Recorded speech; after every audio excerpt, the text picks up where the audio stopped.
Bienvenue et je vous présente donc les participants et participantes à cette table ronde. J'ai sur ma gauche Antoine Brunel du PGHM de Chamonix.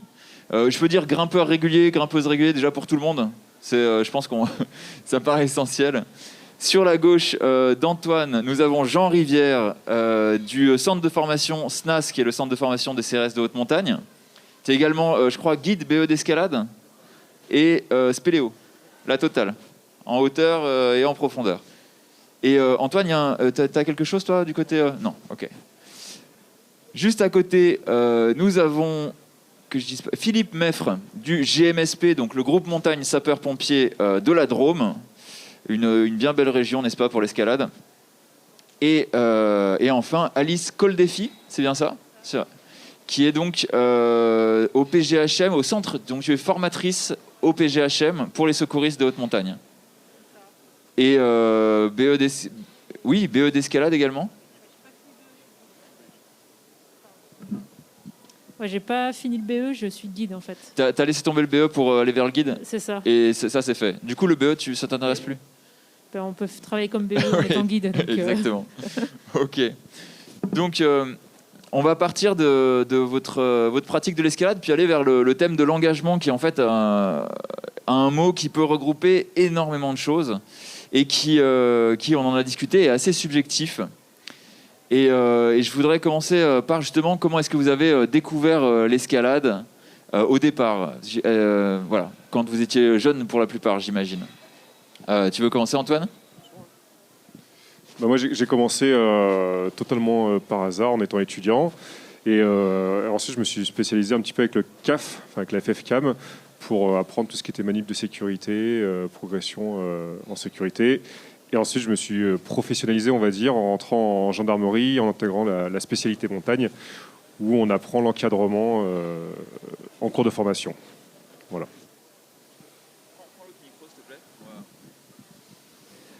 Juste une question, Antoine. J'entends que tu as parlé très rapidement d'encadrement, c'est-à-dire que ça a été une pratique sportive pour toi, mais assez rapidement, tu as voulu encadrer via les associations, accompagner, donc en tant que bénévole au départ, c'est ça ? Je prends le... Oui, c'est ça. Avec la FFCAM, on peut passer le diplôme d'initiateur qui permet d'encadrer. Donc, moi, c'était un petit peu généraliste, c'était l'alpinisme. Donc, il y a toutes les pratiques de l'alpinisme, escalade, ski de randonnée. Voilà. C'est ça qui t'a amené vers le secourisme Non, après, moi, je faisais du secourisme dans une association, en tant que bénévole sur des différentes manifestations.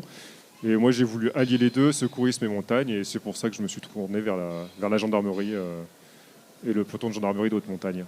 Voilà. Ok, merci beaucoup. On va revenir sur les termes. Il y a secours et secourisme. On parle de deux choses différentes, ce que tu m'expliquais, Alice. Mais on reviendra là-dessus. Et je vais poser la question maintenant à Jean. Alors... Comment ça a démarré pour toi ? En ce qui me concerne, ça a commencé sur les grès de Fontainebleau, sur les grès Bellifontaine, qui m'ont ensuite conduit sur les parois granitiques des Alpes. En fait, je suis citadin, issu de l'agglomération parisienne. Et en fait, je rêvais de haute montagne dans des livres, par le biais aussi de personnages en fait, qui m'ont marqué. Lesquels ? Pour ne pas le citer, il y avait Alain Guerzen qui était là tout à l'heure, même Catherine Destivelle, etc. Il y a quand même beaucoup de Parisiens en fait, qui ont franchi le pas de ces blocs de Fontainebleau jusqu'au plus haut sommet.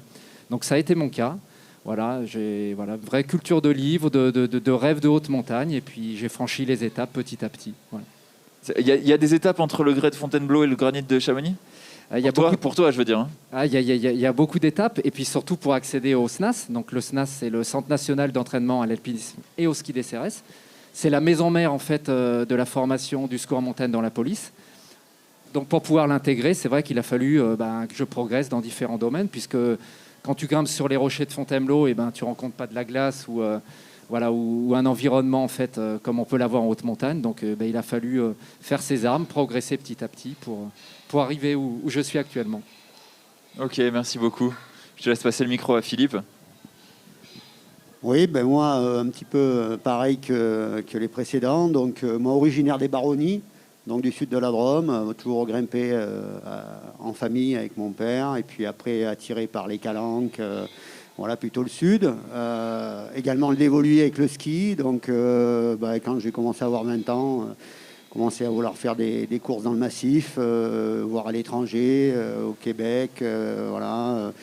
Et puis, en même temps, sapeur-pompier. Et au bout d'une dizaine d'années chez les sapeurs-pompiers, des possibilités étaient offertes pour devenir secouriste en montagne. Donc d'abord en Savoie et ensuite dans les Alpes-Maritimes. Et puis là, je suis revenu dans la Drôme.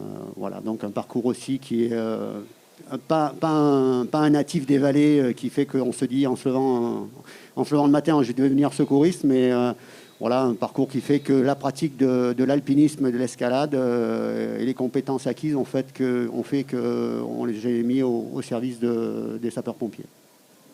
Ok, merci Philippe. Et moi, je rejoins un peu Jean. Hein. Pareil, je suis parisienne, donc j'ai commencé à grimper à Fontainebleau, un peu au Saussois. Et voilà, c'est l'escalade qui m'a emmenée à la montagne. Et quand j'ai fait mes études à Paris, j'avais énormément de temps, donc je me suis mis beaucoup à la grimpe. Je fais de la compète. Et ensuite, je sais pas, j'avais envie de faire guide. Et donc, je suis allée à Cham et j'ai passé mon diplôme de guide. Et je suis rentrée au secours en montagne en même temps, en parallèle. La compétition, ça a tenu une place importante dans ta vie de grimpeuse? Non, assez peu en fait. Pardon? Ça m'a occupé, assez peu. En Assez fait, peu. j'ai fait la compétition pour... ouais, ça faisait un objectif d'entraînement, mais c'était pas une fin en soi, quoi. C'est plutôt un outil de progression et ça donnait un cadre pour grimper, Ouais, c'est ça. mais Ouais. t'étais pas quelqu'un qui avait la rage du Non. podium. Non, passer 2 jours enfermé en isolement quand il faisait grand beau dehors, c'était pas trop mon truc. Ok, je comprends bien. Et j'ai l'impression que du coup, la pratique du secours, pour tous, c'est arrivé quelque part là-dedans, mais vous n'avez pas particulièrement parlé d'intention de rêver de ce métier. Est-ce que c'est quelque chose qui vous a été proposé sur ce parcours-là, ou est-ce que c'est vraiment un truc dont vous rêviez? Parce que pour beaucoup, le secours en montagne, c'est un métier de rêve. En tout cas, c'est ce qui m'a été donné de lire parfois, d'entendre. Et je vous invite aussi, si vous voulez, me prendre le micro, parler, vous poser des questions les uns aux autres, n'hésitez pas. Hein, Non, pour l'entrée au secours en montagne, moi au PGHM de Chamonix, il y a plusieurs profils, quoi. Il y en a qui rêvent de ça depuis qu'ils sont tout petits, soit parce qu'ils ont leur papa qui a fait ça, soit, par exemple, moi j'ai découvert ça sur le tard. Moi là-bas, j'ai un diplôme en ingénierie informatique. Et c'est pendant mes études que j'ai découvert le secours en montagne. Et c'est pendant un de mes stages que je me suis retrouvé à côtoyer des gars du PGHM de Grenoble. Et c'est là où je me suis dit, mais finalement, je serais peut-être mieux à faire de la montagne que derrière mon ordinateur toute ma vie. Donc c'est pour ça que j'ai basculé là-dedans, on va dire. Ma passion pour le secours, enfin le secourisme et la montagne que j'ai pu allier. Voilà.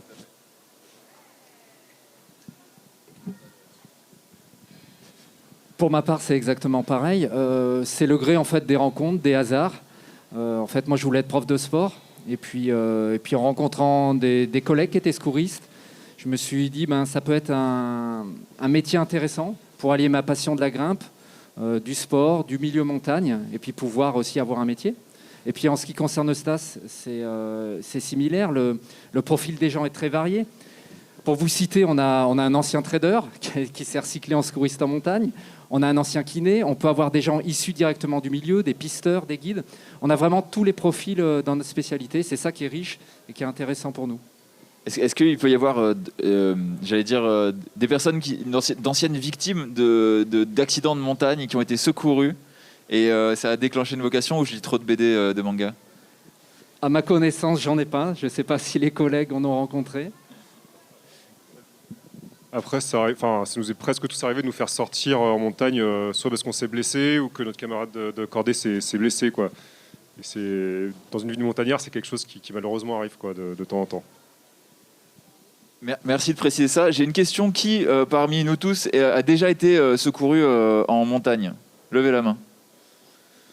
1, 2, 3, 4, 5. Du coup, je pense ici aussi, moi ça, jusque maintenant, tout va bien. Jean? Non? pas encore, ouais, c'est ça. Ok. Philippe, tu voulais prendre la parole?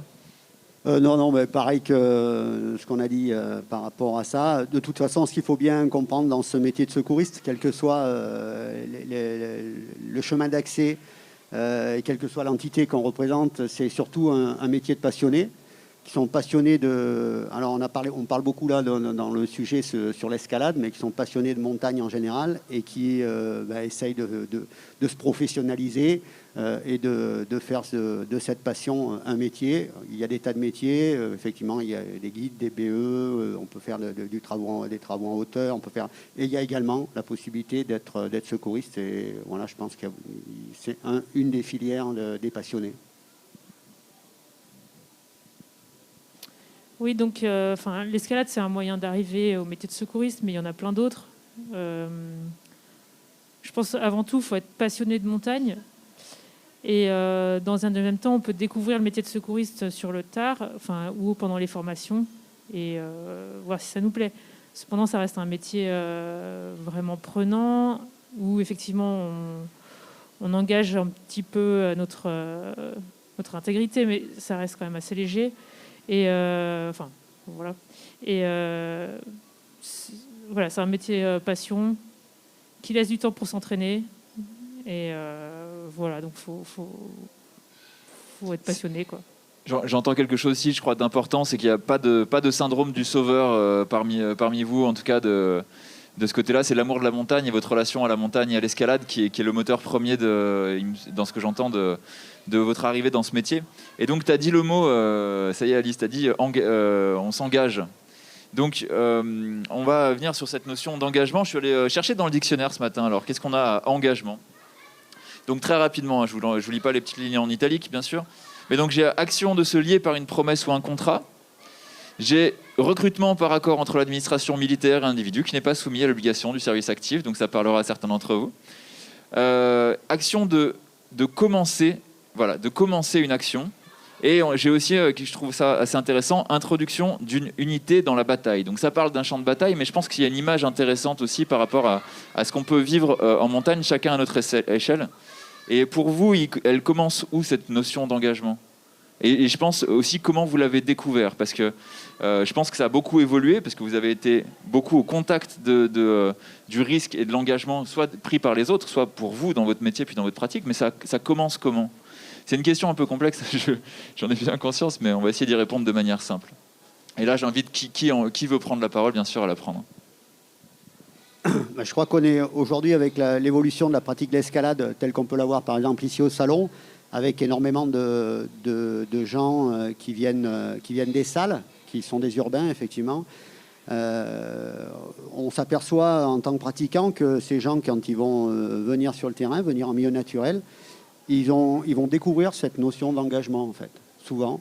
Parce que grimper dans une falaise, même si c'est très bien équipé et même si c'est des cotations qu'on a l'habitude de faire en salle, quand on a 4-5 mètres entre les points, dans un 6B, c'est pas pareil que quand il y a 50 cm entre les points, bien que ça soit toujours un 6B. Et c'est là qu'on a vraiment cette notion d'engagement, je pense. En tout cas, c'est ce qu'on s'aperçoit et on est un peu pas surpris, mais du coup, on y est confronté en tant que secouriste. On a beaucoup des gens qui pensent justement pouvoir aller dans des difficultés et qui sont surpris, alors que les cotations, c'est celles qu'ils ont l'habitude de faire, mais l'engagement est différent. Ah bah ça fait écho un peu aux conversations qu'on a eues sur vos premiers engagements d'alpinistes. On y viendra peut-être juste après. Jean ?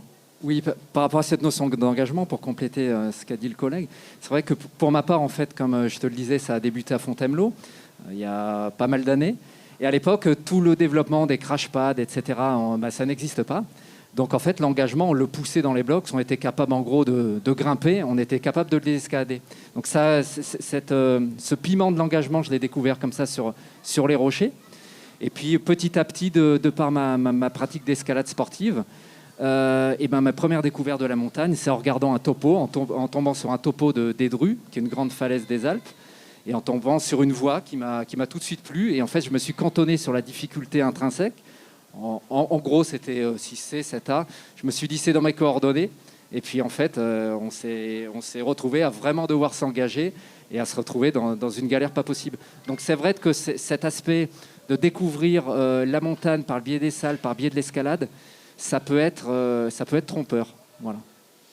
Donc oui, j'entends que tu faisais du 6C, 7A à Blot, qui est, on le sait quand même, de l'escalade exigeante. Et tu as vu sur le topo marqué 6C, 7A sur ces longueurs des drues. Et tu t'es dit, ça doit être un peu comme empiler des blocs Blozard les uns après les autres. Tout à fait. Et si je fais le feedback de ce qui s'est passé, en fait, j'avais aucune culture, aucune expérience de la montagne, de savoir qu'est-ce que c'est un glacier, qu'est-ce que c'est de porter des gros sacs, de tenir un itinéraire, de faire un bivouac sur une vire. C'est des choses que j'avais jamais vécues. Et il faut que tu partes avec quelqu'un qui est au moins aussi ignorant que toi, là. Là, c'est le petit conseil prévention, effectivement, pour faire le pas entre cet aspect de salle, cet aspect d'escalade sportive, et découvrir la haute montagne. Il existe des clubs, il existe des spécialistes. Faut se tourner vers les pros. Ça serait le petit conseil prévention pour nos auditeurs. Et j'entends bien. Alors du coup, je vais faire une précision, c'est que pendant cette table ronde, on va marcher une ligne assez fine parce que je vais vous poser des questions sur vos expériences personnelles. Et c'est vraiment, en fait, faites ce que je dis, pas ce que je fais, quoi. Donc, je pense que c'est important de voir ça parce que je vois beaucoup d'alpinistes et de grimpeurs qui sont expérimentés, qui sont forts et qui ont commencé par un engagement disproportionné et dont ils n'avaient pas conscience. Et bien heureusement, ça s'est bien passé. Et justement, comment vous avez construit alors cette conscience du risque, de la prise de risque et de l'engagement? Comment vous l'avez senti? Alice, je crois que tu avais une histoire de retour un peu très tard dans la nuit. Est-ce que tu veux bien partager ça? C'est sûr que quand on ne connaît pas le milieu montagne et qu'on regarde un topo de montagne, par exemple, moi à l'époque, j'avais regardé la piste sud des Écrins, ou par exemple Grépon-Mer de Glace, où on voit il y a juste un seul pas en 5C tout en haut. On se dit ça va être du 2, quoi. Et le reste, c'est quoi? C'est du 4, voire de la marche. Et pareil pour le pilier sud. Et dans les deux cas, moi, je suis arrivée toute forte de résine. Et en fait, en plus, j'avais pris l'option de bivouaquer parce que j'avais envie de dormir en montagne. Je l'avais jamais fait. C'est donc ta première course de haute montagne? Ouais, Grépon de la Glace, c'était la première. Puis après, j'ai refait la même un peu dans le pilier sud des Écrins, mais j'avais pas bien appris. Et et c'est vrai qu'on est parti comme ça avec un autre qui connaissait pas, mais en fait, il faut pas juste suivre les spits, quoi, ou les prises roses. En fait, on s'est retrouvé dans un océan de granit, complètement perdu, à pas faire la différence entre du 4 et du 5C d'ailleurs, parce qu'on était au taquet avec nos gros sacs. Et voilà, donc on a fait on a explosé les horaires en fait. Mais après, j'ai pas eu la sensation de prendre des risques parce qu'on connaissait les manips de corde. Moi, avec la liste du BE Escalade, j'avais déjà posé des frênes, on savait faire des relais. Mais après, effectivement, la transposition de l'escalade pure avec les paramètres qu'on a en escalade, avec de la cotation propre du sol en relais en Quen, et la transposer au milieu montagne, alors sans parler de l'approche glaciaire, etc., mais juste déjà sur une montagne, on a un topo avec des cotations et des longueurs. En fait, c'est complètement différent parce qu'on a une recherche d'itinéraire. Il y a aussi à prendre en compte, par exemple, l'époque d'ouverture de la voie, qui donne aussi plein d'indications, mais ça, en fait, on ne peut pas s'en rendre compte quand on vient d'un milieu complètement aseptisé. Est-ce que les cotations étaient en chiffres romains? Au Grépon-Mer de Glace, oui, sur le topo. Donc, est-ce qu'il faut se méfier des chiffres romains en général? Se méfier du topo, j'en sais rien. Je sais pas. Pour ceux qui ne connaissent pas, donc on a les cotations récentes, donc qui sont en chiffres qu'on connaît. Voilà. Mais si c'est marqué 3i pour un 3, IV pour un 4, là, c'est pas la même escalade. C'est clair, on sait que c'est pas la même escalade. Mais personne ne nous prévient, il me semble. Oui, si on fait pas les recherches. En plus, moi, je me rappelle, le topo Piola, je trouvais ça hyper bien dessiné et tout. Ça me semblait complètement évident. Puis quand on voit le dessin, puis la muraille devant nous, là, c'est le jour et la nuit, quoi. Puis on sait plus où on est. Est-ce que tu l'as senti, la notion d'engagement, quand tu étais au pied de cette face, avec ton topo dans la main? Je me souviens plus. Est-ce que tu t'es dit, là, si je commence à grimper... j'avais un gros sac, il y a de quoi manger, de quoi dormir. Non, je n'étais pas très inquiète. Ok. Voilà. Et après, on a refait un peu la même au pilier sud des Écrins, où pareil, la cotation est complètement... quand on grimpe en Quen du 7, on se dit, du 4, on va avaler ça en 2-2. Et en fait, pas du tout. On se perd. Puis j'ai dû exploser l'horaire de 24 heures, quoi, en plus, sur l'horaire annoncé. Plus 24 heures. Plus 24 heures, je pense. Voilà. Mais je suis très content que tu sois là parmi nous pour nous raconter cette histoire. Oui, non, mais par contre, on n'a jamais failli mourir, hein, pas de problème. Hein. On a été, Ouais. non, c'est juste que. Donc vous n'avez pas pris de risque, mais vous êtes engagé dans quelque chose dont vous n'aviez pas. Voilà. Ouais. Après, je pense pas qu'on ait pris de risque. C'est pas des courses qui demandent des conditions d'arriver tôt, une partie en neige. Voilà, ça reste du rocher. Ou en fin de compte, à partir du moment où le temps est quand même est bon et stable, on prend le temps, mais il se passe pas grand-chose, quoi. Pas d'autre risque que le risque inhérent à la montagne d'éventuellement chute de ouais, pierre ou autre. Une acquisition d'expérience, on va dire. Et vous alors, Antoine et Philippe, au niveau, est-ce qu'il y a eu est-ce qu'il y a eu une augmentation progressive de votre engagement ou est-ce qu'il y a eu on va dire un saut quantique, un truc qui allait d'un coup très haut? Comme on fait partie, enfin pour ma part, hein, parce que j'ai 56 ans, donc je fais partie de la vieille génération. Moi, j'ai découvert aux alentours de 17 ans qu'il y avait des baudriers, en fait. Parce qu'avant, je grimpais avec mon père avec une corde à la taille. Donc, je pense que l'engagement, au contraire, il est allé en descendant. Parce que j'ai fait plus de difficultés, mais plus en sécurité, en fait, que ce que je faisais. Et au fur et à mesure, en plus, qu'on va avancer dans la pratique et dans l'expérience, on va s'engager dans des choses plus difficiles. Mais du fait qu'on a cette expérience et qu'on a cette analyse des risques potentiels, on va essayer de les minimiser. Et au contraire, je pense que moi, dans ma pratique, je suis allé vraiment du plus vers le moins. Bien que, quelles que soient les compétences des grimpeurs et quelles que soient les voies qu'on choisit, l'accident est toujours possible en montagne. C'est ce qu'on appelle grandir en sagesse, alors. Antoine? Moi, je rejoins un petit peu Philippe aussi, parce que effectivement, moi, j'ai commencé la montagne un petit peu tout seul avec un ami à moi. Et j'ai pu s'engager à l'époque que maintenant, parce qu'on va sur du terrain glaciaire. Bon, on met une corde, mais finalement, on ne sait pas s'en servir. Donc, s'il se passe quoi que ce soit, c'est la catastrophe. Ou au contraire, on ne va pas mettre de corde à certains endroits. Et finalement, c'est là où j'ai le plus engagé dans ma vie d'alpiniste qu'après, quand on a connu toutes les techniques, toutes les petites bidouilles pour se réchapper ou les techniques de secours. Voilà. Donc, je pense que j'ai plus engagé au début de ma carrière à faire plein de conneries que maintenant où je vais faire les mêmes courses, mais en sécurité, relative sécurité par rapport au domaine montagne. Merci on de peut préciser. préciser aussi peut-être que l'engagement aussi évolue en fait suivant les personnes au cours du temps, suivant en fait le gré de tes expériences, bonnes ou mauvaises. L'aspect aussi familial. Moi personnellement, le fait d'avoir ma petite fille, voilà, ça change ma pratique. Il y a 20 ans, voilà. Donc on évolue dans le temps. Et puis bien sûr avec le métier qu'on fait actuellement, voilà, ça fait réfléchir. Et c'est vrai que le curseur, on le place pas au même niveau. Quand tu as 20 ans et quand on a un peu plus. Ouais, tu me parlais le fait du coup de secourir des gens en montagne et de voir dans quoi qu'est-ce qui leur est arrivé. Est-ce que le fait du coup, j'imagine, vous avez un retour technique sur ces secours que vous faites. Enfin, j'imagine qu'il y a un débriefing et vous analysez comment peut-être les gens se sont mis là-dedans. Et ces analyses, ça apporte justement, ça fait évoluer ton engagement personnel? Oui, tout à fait. En fait, on a beaucoup d'outils pour faire baisser ce curseur risque, ce curseur engagement. On en discute beaucoup entre nous. Hein. On fait des débriefings, on a beaucoup d'outils. Voire même, on fait venir des gens extérieurs quand il y a des vrais traumatismes, des psychologues, etc., pour en parler. Donc voilà, c'est des choses qu'on met en place, effectivement. Ouais.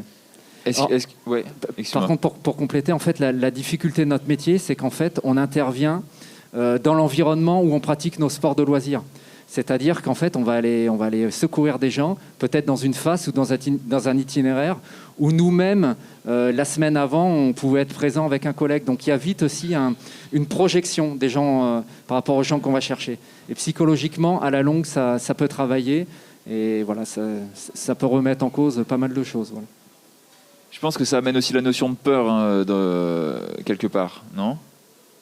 Parce que là, on parle d'engagement, ça veut dire...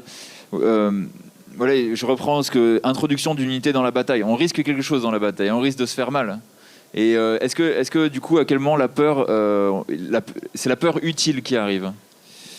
Je suis pas sûr que ce soit de la peur. Moi, personnellement, c'est pas tous les jours qu'on s'engage. C'est-à-dire qu'on pousse le bouchon, voire jusqu'à un point de non-retour. Heureusement, sinon, on ferait peut-être pas ce métier. Mais Oui, on essaye vraiment en amont de ne pas arriver jusqu'à cette situation de non-retour qu'on peut rencontrer sur des secours difficiles, sur des secours où la météo est pas bonne, où on va vraiment se dire là on va loin et voilà, faut être concentré dans ce qu'on fait. Mais en fait, quand on est dans l'action, tu parlais de peur, en fait, personnellement, on n'est pas des super-héros, mais la peur dans l'action, on est concentré sur ce qu'on a à faire, on s'entraîne régulièrement pour ça, on n'y pense pas. Je dirais la peur ou l'aspect... la réflexion qu'on peut avoir psychologique par rapport à l'analyse des risques qu'on a pu prendre, on l'a après les événements. Est-ce que vous voulez ajouter quelque chose? Moi, je voulais vous poser des questions sur les outils justement qui sont utilisés pour évaluer, pour en apprendre plus sur ces accidents. Est-ce que ça vous semble pertinent de partager là-dessus? Déjà, il y a l'outil météo à prendre part dans l'engagement. Excusez-moi, je vais être plus spécifique, mais sur l'outil d'analyse des secours que vous avez fait et de comment les gens se sont mis dans ces situations où vous avez dû les secourir. Est-ce que ça fait partie de votre métier? On tient des registres, effectivement, mais après, on va sortir des statistiques. Voilà, il y a eu tant de secours en alpinisme, en randonnée, sur tous les types de sports de montagne. Mais après, sur le mécanisme, c'est toujours un petit peu différent. Effectivement, quand il y a un décès ou un accident très grave, on va faire une enquête, on va essayer de vraiment déterminer les circonstances qui ont amené à cet accident. Mais après, on ne va pas tenir un registre en disant, il faut éviter que les gens fassent ça pour éviter ce type d'accident, quoi. Après, il y a des sociétés de prévention qui nous donnent les bonnes manières de faire, les bonnes manières à suivre en montagne, mais on n'a pas de... Après, quand on regarde les accidents, en fait, les accidents, c'est rare que ce soit un fait à l'origine de l'accident. C'est une multitude de petits voyants, de petits faits qui conduisent au drame. Alors ça peut rentrer dans l'environnement sur lequel on évolue, un environnement instable avec les risques de chute de pierre, les chutes en crevasse, etc. Ça peut être le matériel, ça peut être l'humain. Et en fait, c'est cette dernière partie, je dirais, de par mon expérience, il y a beaucoup l'humain qui rentre dans les drames qu'on vit. Donc l'humain, ça peut être des décalages de niveau, on en parlait tout à l'heure, entre la course visée et la capacité des gens. Ça peut être des erreurs de décision sur le moment. Ça peut être de vouloir aller jusqu'au bout de son objectif, alors qu'on a plein de voyants qui nous disent là, il faut arrêter. Donc voilà, il y a quand même beaucoup l'humain à l'origine de notre travail, de ce qu'on vit tous les jours, à mon sens. Merci. Et après, pour nous, en interne, on a ce qu'on appelle les retours d'expérience. En fait, on rassemble tous les accidents et incidents qu'on a pu avoir en opération de secours pour les analyser et puis éviter que ça arrive à nouveau. Voilà. Et après, pour en revenir à la pratique de la montagne et puis aux accidents en général, comme je t'avais dit, moi, je trouve qu'en montagne, quand même, il faut quand même le dire, il y a quand même beaucoup plus de miracles chaque jour que de tragédies. Donc tous les jours en montagne, dans les belles journées d'été, il se joue des centaines et des centaines de miracles sans que personne ne soit au courant et une ou deux tragédies, quoi. Je ne sais pas si c'est rassurant ou pas, cette nouvelle que tu donnes, Alice. Mais si, plutôt. C'est-à-dire que la chance est quand même du côté de la vie, quoi. Oui, c'est tout à fait. Moi, ça renvoie en tant que moniteur d'escalade, je peux pas te partager, mais peut-être que vous l'avez vu, vous aussi, si vous grimpez sur des falaises très fréquentées ou dans des salles d'escalade, c'est de regarder autour de nous toutes les erreurs d'assurage qui se font et que personne ne tombe au mauvais moment, finalement. Et du coup, tout se passe bien, on grimpe et en montagne, c'est encore plus décuplé que ça, parce qu'il n'y a pas que l'erreur humaine. Du coup, il y a les risques inhérents à la montagne au niveau de la glace, des pierres, des glaciers, etc. Et dans l'ensemble, ça se passe bien. Et ok, donc c'est cool, on peut y aller confiant alors. Non, c'était vraiment pas la conclusion. S'il vous plaît, contredisez-moi. Il ne faut pas y aller si confiant que ça. Vous avez eu de la chance dans vos premiers... Là, Alice, quand tu me décris ta première sortie en alpinisme, j'entends que c'était maîtrisé. C'était un peu inconscient, mais c'était maîtrisé. Il n'y avait pas vraiment de prise de risque inconsidérée. Oui, puis ça restait cet élément qui est le rocher que je connaissais quand même. Je ne me serais pas lancée, je sais pas, dans une face nord de glace avec des pioches et des crampons de 1000 mètres avec des sujets à condition, par exemple, à tenir à un horaire. Donc voilà, mais pour en revenir au miracle. Enfin, oui.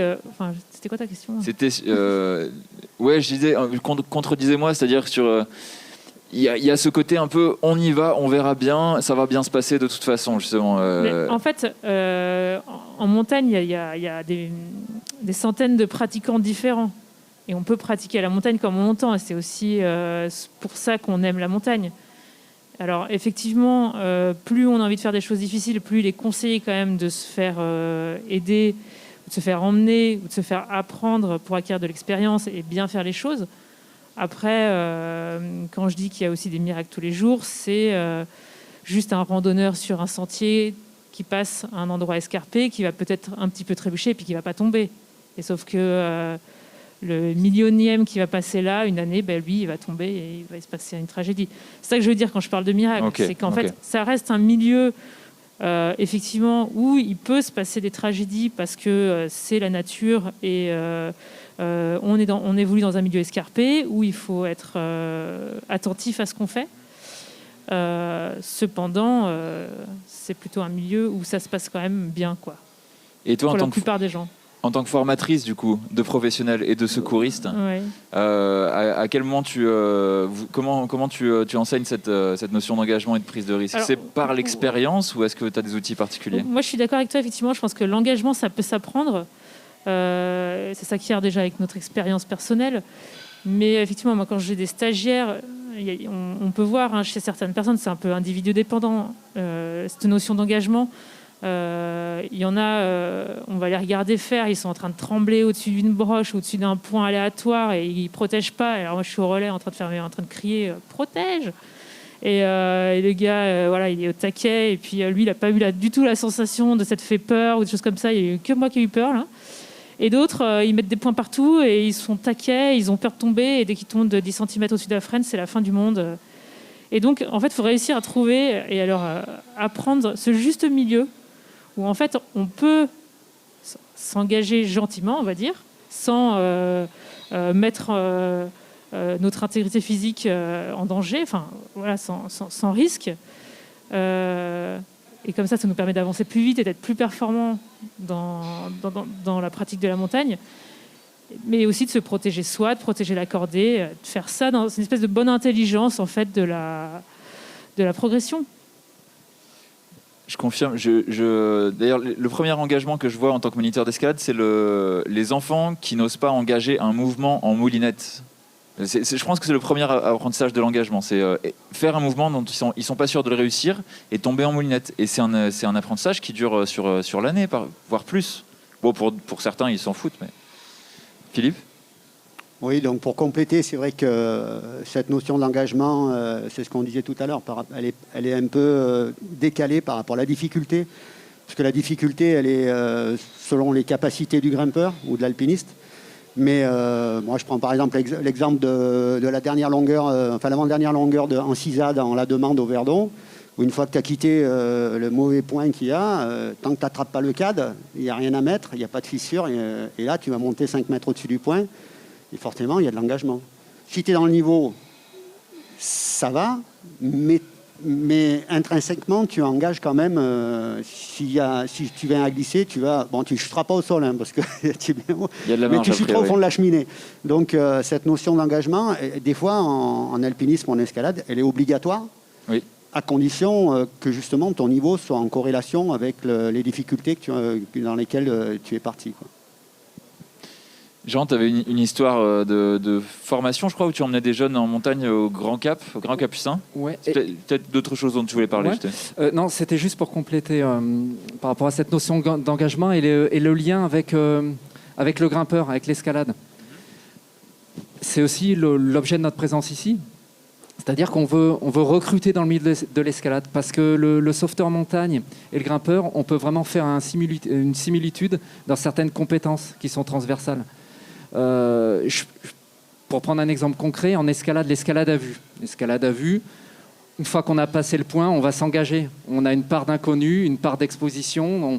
On doit se réadapter par rapport au mouvement qui va suivre. Et bien, on peut retrouver ça en secours. Parce qu'en secours, on va avoir un message d'alerte. Et puis finalement, sur le terrain, on va devoir se réadapter par rapport à ce qu'on rencontre. Donc d'avoir des gens qui ont cette capacité d'adaptation, c'est quelque chose qu'on recherche. Après, je fais aussi le parallèle avec l'aspect verticalité. Un grimpeur qui est à l'aise dans le Verdon sur une paroi, et ben, quand on va le projeter au bout d'un hélicoptère, il aura déjà un environnement 3D qu'il connaîtra. Après, il y a aussi la vie en équipe qu'on retrouve dans le métier de secouriste, qu'on peut retrouver dans le lien de la cordée. Voilà, pour dire qu'il y a quand même un lien, même si ça peut paraître éloigné, l'aspect haute montagne, mais entre le grimpeur et le secouriste, il y a un point de rencontre qui est intéressant. Ouais, donc l'escalade est issue de l'alpinisme et partage des valeurs très, très importantes toujours avec l'alpinisme. C'est toujours des sports, des activités qui sont très proches au niveau des valeurs. Oui, tout à fait.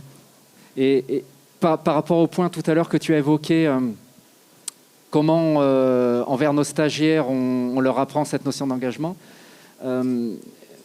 je pense qu'il faut vraiment faire comprendre aux gens. En fait, moi, c'est ma pédagogie. C'est-à-dire qu'on ne va pas leur faire appliquer bêtement un protocole. Ça passe par une prise de conscience. Donc, ça peut passer par de la progression. C'est-à-dire que petit à petit, on accorde des prérogatives aux gens. On fait des courses de plus faciles, puis on monte crescendo. Ça permet un apprentissage progressif. Et puis surtout, en fait, c'est une prise de conscience sur le terrain qui passe par de la discussion, de l'échange, d'identifier telle zone, pourquoi elle est à risque, pourquoi est-ce qu'il faut s'encorder comme ça, pourquoi on va mettre un point à tel endroit et pas à un autre. Voilà, je pense que ça passe vraiment par de la pédagogie et de la compréhension du stagiaire qu'on a sur notre corde. Et s'il n'y a personne pour venir perturber ton cours, j'insiste sur l'histoire. Tu me tends la perche. Je te tends la perche pour cette histoire-là. La petite anecdote, c'était il y a quelques années, en fait, au Grand Capucin. J'étais avec un stagiaire en train de lui apprendre des choses pour progresser en montagne. Et puis, on était en haut du Grand Capucin et on a vu un monsieur désescalader le Grand Capucin en solo intégral, à fond la caisse. Et en l'occurrence, c'était Alex Honnold, le célèbre Alex Honnold, qui fait des solos. Et c'est vrai que j'avais lu des livres, j'avais vu des vidéos, et de voir ça en direct sous mes yeux, j'étais un peu désarçonné par rapport à mes stagiaires, où toute la journée, je leur expliquais des consignes de sécurité, etc. Et c'est vrai qu'il y avait un décalage de niveau, de pratique, qui était pas évident à faire passer. Voilà. Et sûrement de notion de l'engagement, du coup. Tout à fait, c'est pour ça qu'on revient. La notion d'engagement, elle est propre à chacun. Le curseur, ça va pas être le même.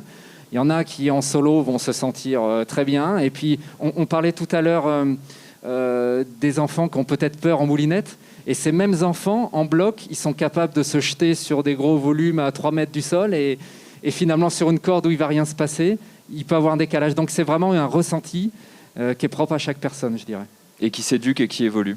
Exactement. Antoine, tu veux ajouter quelque chose par rapport à ça ? Ok. On avait abordé aussi un sujet quand on avait préparé cette table ronde, celui des réseaux sociaux et de ce que ça amène comme communication qui peut être positive, qui peut être motivante, qui peut être formatrice. Et puis ça amène aussi plein d'autres choses, quoi. Et peut-être sans forcément aller vers le sujet qui est un peu on a des images super impressionnantes qui nous donnent envie d'aller faire du solo, enfin qui est très très caricatural. Il y a un truc à Chamonix qui est sur les conditions, vu qu'on parle de le milieu alpin, ça évolue en permanence. Et comment les réseaux sociaux ont évolué la manière dont les gens choisissent leurs courses d'alpinisme. Du coup, en étant à Chamonix, on s'en rend compte. Avec Camp to Camp et les réseaux, il y a une cordée qui va faire une course en alpinisme sur tout ce qui est en mixte, parce que les conditions sont quand même très très changeantes. Ça va dépendre des conditions de neige, de glace. Et ce qu'on observe, c'est que dès qu'il y a une cordée qui va mettre que telle course est en bonne condition, par exemple, là, dernièrement, c'était la Rebuffat-Terré et l'autre, et Beyond, dans les aiguilles de Chamonix. On a vu après, c'était un défilé d'alpinistes qui sont venus, et de tout niveau, c'est-à-dire des gens qui sont très affûtés, qui vont faire ça très rapidement, et d'autres qui vont passer 2 jours dedans. Et cette année, on n'a pas fait de secours là-dedans encore, mais on se dit que ça peut arriver à tout moment, parce que des gens qui vont voir que c'est en bonne condition et vont voir que, comme les courses dont on parlait tout à l'heure, les drues ou le pilier sur des écrins, ils vont voir que ça va être du 4 en glace. Du 4 en glace, c'est vrai qu'on va faire une cascade en 4, c'est pas très très difficile, mais quand on va se projeter ça en montagne avec toutes les difficultés de protection, avec les passages en mixte, ça va être un autre engagement que la petite cascade de glace qu'on fait au bord de la route, quoi. Alors que c'est la même cotation que... Voilà. Donc effectivement, les réseaux sociaux, ça amène ce genre de dérive un petit peu un peu accidentogène, quoi. Et juste avant ça, du coup, avant Camp to Camp et avant le groupe Facebook Goulotte de glace à Chamonix, je sais pas, je dis ça, je connais pas le. Comment est-ce qu'on savait qu'il fallait être dans le bon bar de Chamonix, c'est ça? Il y a une part de vérité, effectivement, le bar des sports à Chamonix, grand lieu de rencontre des années 80, des alpinistes. Non. Pour être plus sérieux, c'est vrai que ça passait beaucoup par du bouche à oreille. Voilà, les gens discutaient entre copains, tel a fait telle course, telle condition, etc. Donc, Et chacun avait une réputation d'alpiniste. Est-ce qu'il y avait une espèce d'autorégulation qui se faisait si on voyait un nouveau arriver ou si quelqu'un avait une réputation, est-ce qu'on lui donnait les mêmes... Je pense que la communauté quand même d'alpinistes, de grimpeurs, vous n'est pas avare de conseils. Alors peut-être quelques personnes pour des questions d'ego étaient peut-être réticentes, mais après, non, je pense vraiment qu'il y a une bonne ambiance par rapport à ça. Non, loin de moi de vouloir caricaturer le milieu chamoniard qui est très riche, où on peut trouver toutes sortes d'ambiances et des très bonnes ambiances. Et ouais, vous connaissez ça aussi, vous servez des réseaux sociaux, Philippe, Alice, dans votre pratique?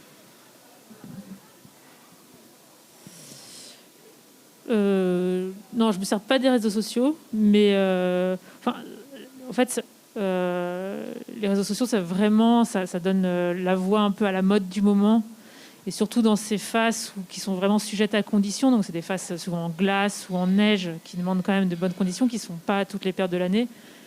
Effectivement, dès que quelqu'un le met sur Facebook, on voit qu'il y a des bonnes conditions. Moi, je comprends que tout le monde ait envie d'aller le faire parce que avec un peu le changement climatique, etc., c'est vrai qu'il y a des phases qui sont de moins en moins en conditions, qui offrent des lignes de plus en plus éphémères.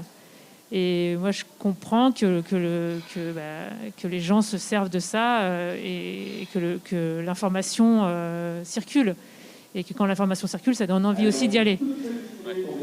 Donc, il y a du bon et il y a du moins bon. Mais on ne peut pas en vouloir aussi aux gens de vouloir aller là où les conditions sont bonnes.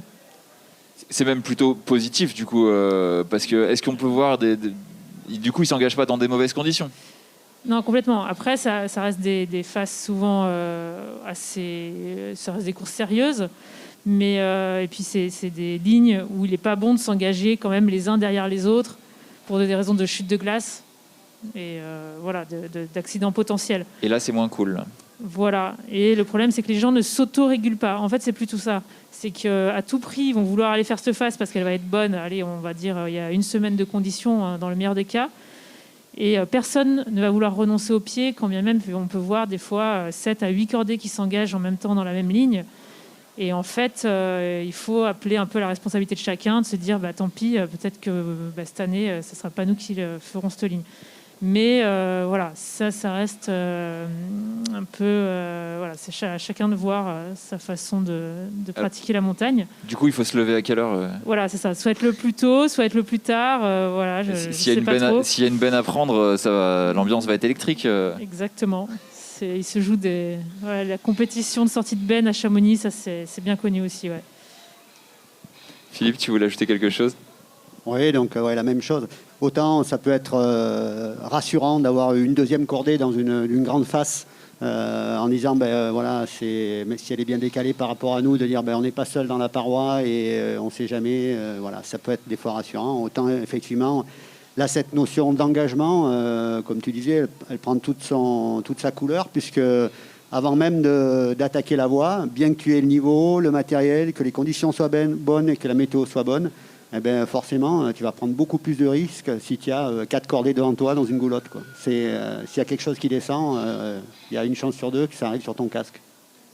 Donc voilà, une nouvelle composante à prendre en compte pour que la conscience de l'engagement dans les voies soit là, quoi.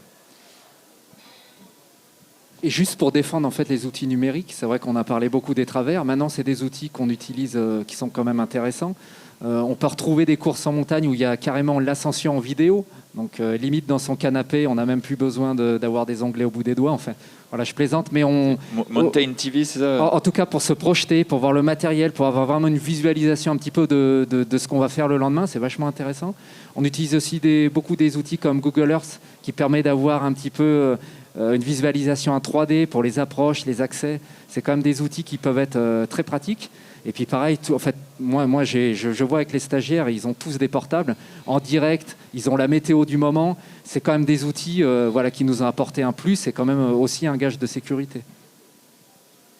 Et alors sur cette culture du risque qui se développe avec des magnifiques festivals de films de montagne, alors pas tous, il y a des films de montagne qui communiquent des valeurs de montagne assez sobres, et d'autres qui nous vendent du rêve, j'ai envie de dire, et qui contribuent à construire une culture du risque. Est-ce que vous avez déjà peut-être été amené à intervenir sur des vidéos comme ça en tant que consultant ou que pour encadrer le détournage? Ça peut arriver? Ouais, ça arrive de participer à l'encadrement là-dessus. Alors, après, sur le rocher, comme disait Alice, c'est vrai que c'est plutôt stable et que du coup, les conditions, entre guillemets, vont pas changer. Après, moi, j'ai une formation de pisteur secouriste, et notamment dans les vidéos de ski, par exemple, où quand les gens voient la vidéo qui va durer 2 minutes, ils ne se rendent pas compte qu'en fait, il y a peut-être 10 jours de tournage, qu'il y a eu du repérage, qu'il y a eu plusieurs passages à proximité avec un hélico, qu'il y a eu un guide, voire plusieurs guides qui ont donné leur avis sur la face et sur les conditions pour descendre. Et effectivement, le skieur, il va faire son run et on a l'impression qu'il suffit d'y aller et puis que ça va le faire, quoi. Sauf qu'il a un très gros niveau technique et il a toutes ces conditions de sécurité qui essayent d'être le plus optimum possible, même si le risque qu'il prend est quand même important. Et les gens, ils voient ça, ils passent sous la barrière en station, ils vont derrière et ils disent j'ai envoyé du gros, je vais faire des grosses courbes. Et c'est complètement différent, quoi. Comme souvent avec les athlètes de haut niveau, on cache l'équipe en fait. Et c'est l'équipe qui va faire la différence. Oui, et pour compléter la notion de ski, l'activité vraiment qui se développe de plus en plus en ce moment, c'est le ski de pentraide. Et c'est vrai que par les réseaux sociaux, on se retrouve des fois au printemps dans certaines faces à voir énormément de skieurs dans les mêmes pentes. Et pour nous, ça reste quand même des secours très délicats, puisqu'en fait, les gens sont dans des positions instables quand ils nous appellent. Et pour aller les récupérer, ça peut vite être très, très délicat. Là, c'est un des travers, effectivement, de cette surmédiatisation, communication, etc., ces vidéos d'extrême, en ski de pentraide. Un milieu bien dangereux, ouais. Enfin, bien, ou en tout cas, il faut la maîtrise des risques et la notion d'engagement peut prendre toute sa dimension, ouais, parce que là... On est face au vide, n'est-ce pas? Mais écoutez, je pense qu'on arrive un peu au bout de ce dont on avait parlé. Donc je vais inviter maintenant le public à poser des questions. Et je suis sûr qu'on a une première question de monsieur. On a un micro juste là. Merci. Question peut-être plus une intervention. Les intervenants ont beaucoup parlé du facteur humain. Comme étant prépondérant dans la gestion de l'engagement et du risque. Je pense que la plupart des montagnards et surtout les secouristes professionnels ont conscience de cette importance, ont développé des qualités naturelles, où vous avez parlé de sélection sur les formations pour avoir des individus ayant des qualités naturelles pour gérer par exemple la réaction au stress. En revanche, il faut aussi développer des qualités techniques pour ne pas se mettre dans des situations qui amènent à l'accidentologie. En revanche, la connaissance des processus cognitifs, des processus mentaux qui sous-tendent nos réactions à ce stress ou la prise de décision sont très peu connus dans le monde du secourisme en montagne. Il y a quelques personnes, le patron de la gendarmerie Blaise Agresti par exemple, qui s'y est un petit peu penché. Il y a Nicolas Duclos, mais en fait, les sciences humaines peuvent expliquer quels sont les moteurs de l'engagement, c'est-à-dire qu'est-ce qui nous pousse à prendre du risque. Et notamment, vous avez parlé de l'absence du syndrome du sauveteur. Ça n'est pas vrai. Le besoin de reconnaissance sociale, qui est un besoin psychologique prépondérant, existe en montagne chez les secouristes comme partout, chez tout le monde. Et il y a aussi des facteurs cognitifs qui nous empêchent de prendre conscience du risque. En tout cas, de prendre conscience de l'importance de ce risque. On le sait, mais est-ce qu'on le mesure avec le bon curseur, on va dire? Et donc, c'est dommage qu'il n'y ait pas assez de formation basée sur les sciences humaines pour pouvoir former les secouristes professionnels à mieux gérer, ou mieux enseigner aussi, y compris dans le public, ces processus mentaux de façon à mieux les maîtriser. Une notion de métacognition. Donc, pas de questions, mais une critique constructive. Merci, monsieur. Si je peux me permettre de répondre, donc effectivement, je pense que dans quelles que soient les entités, on a un petit peu de retard là-dessus, parce qu'on a cultivé peut-être aussi chez nous une culture du risque assez importante dans les années passées. Je pense que les nouvelles générations seront mieux préparées, et notamment, par exemple, moi je suis également formateur à l'ANENA, où on va se caler sur effectivement ces pièges de l'inconscient, l'effet tunnel, des tas de choses comme ça qui vont faire prendre conscience qu'il y a effectivement beaucoup de pièges cachés dans le comportement et dans le raisonnement. Donc nous, en tout cas, je sais que pour les sapeurs-pompiers, aujourd'hui, ce sont des domaines qui sont abordés, qui sont certainement pas encore développés tels qu'ils devraient, mais j'espère que mes successeurs auront les outils pour travailler sur ces pièges-là. En ce qui nous concerne, je suis tout à fait à l'écoute de ce que vous avez évoqué, mais au niveau de la police, c'est vrai que ces dernières années, on a quand même énormément progressé par rapport à ça. On reçoit en formation au centre les collègues du RAID, des groupes d'intervention sur Paris, donc ils sont vraiment quand même spécialisés et ont vraiment un savoir-faire au niveau humain, gestion de crise, gestion du stress, un savoir-faire qui est poussé. Donc on a beaucoup d'intervenants à ce niveau-là, on a des psychologues, on a des comportementalistes. Alors on peut toujours progresser, mais je vous garantis quand même que c'est au cœur de nos préoccupations. Et on le voit aussi puisqu'on est vraiment touché dans nos chairs. On a perdu énormément de secouristes depuis notre création. Et c'est quelque chose qui nous tient à cœur. C'est pour ça que je voulais modérer par rapport à votre remarque. Oui, une question en connexion avec ça, c'est est-ce que des outils comme la réalité virtuelle peuvent aider? Est-ce que ça existe déjà dans vos formations? Ou il peut y avoir des interventions? Si c'est pas le cas, il y a juste un nom de la tête. Non. Il me semble qu'il y a la Chamoniarde, à Chamonix, la société de prévention du secours en montagne, qui est en train de développer un outil là-dessus de visualisation en 3D pour pouvoir expliquer certains accidents et travailler dans ce sens-là. Mais nous, non, généralement, on n'a pas encore ça. Est-ce qu'il y a d'autres questions dans le public?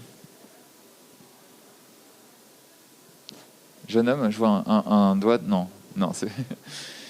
Ouais, pour rebondir sur ce que disait monsieur, c'est vrai que c'est la deuxième table ronde que j'anime avec des secouristes. Et la question de ces engagements-là, j'imagine que ça fait partie de votre métier d'être dans des choses qui sont très, très factuelles et opérationnelles. Et c'est vrai que la question de ces sciences humaines, la psychologie, paraît plus délicate à aborder, mais c'est quelque chose qui fait partie d'une culture peut-être de la police, des militaires ou avant, il y avait la culture de ne pas parler, de pas trop exposer son ressenti, mais là, je pense qu'on en sort un petit peu, notamment sur tout ce qui est gestion du stress post-traumatique, où je sais que nous, en interne, on va plus hésiter à nous conseiller d'aller voir des psychologues en fonction de ce qu'on a vu. Enfin, je pense que la parole, elle se libère. Enfin, moi, ça fait pas super longtemps que je suis secourisme en montagne, mais entre le début de votre carrière et maintenant, je pense que les choses s'améliorent, vont dans le bon sens. Oui, on a énormément progressé. Il faut quand même reconnaître que c'est une part de notre métier, l'humain, une part qui est vraiment importante. Maintenant, notre métier est très complet. Pour vous citer, en fait, pour former totalement un agent montagne, ça prend entre 7 et 10 ans. Donc en gros, on a presque 56 semaines de stage techniques dans tous les milieux. C'est vrai qu'on peut progresser au niveau humain, mais on a plein de cases, disons, à cocher, et il faut pouvoir agencer tout ça dans un cursus de formation.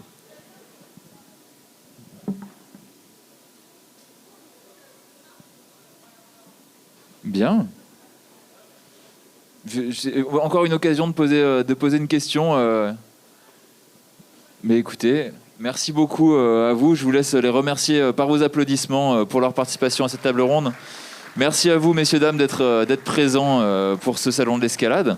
Et puis voilà, si vous êtes intéressés évidemment par toutes ces informations et ces formations, il y a le stand donc des CRS de haute montagne, des pompiers, donc groupe montagne sapeurs-pompiers de la Drôme, et du PGHM. Donc merci d'être là et je vous souhaite un très bon salon de l'escalade.